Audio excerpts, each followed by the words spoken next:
Hola amigos, ¿cómo están? Espero que se encuentren súper bien el día de hoy.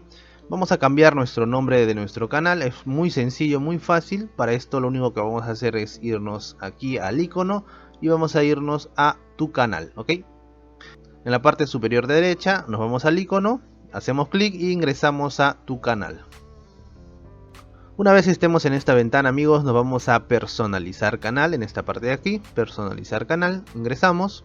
En esta parte nos va a aparecer el diseño, la marca y la información básica. Vamos a irnos a información básica. Y es acá donde nos dice nombre.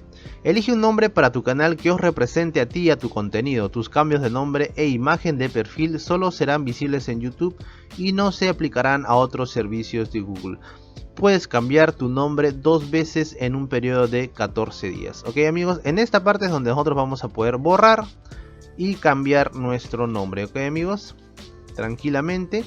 Y como ya saben, solamente podemos hacer el cambio 2 veces en un periodo máximo de 14 días. Una vez cambiemos nuestro nombre, pues le vamos a dar en publicar. Le damos en publicar y perfecto amigos, habremos cambiado el nombre de nuestro canal. Es así de sencillo, espero que les haya servido este pequeño tutorial. Si es así, suscríbete a mi canal, activa la campanita, déjame en los comentarios cualquier duda que tú tengas. Chao amigos, cuídense.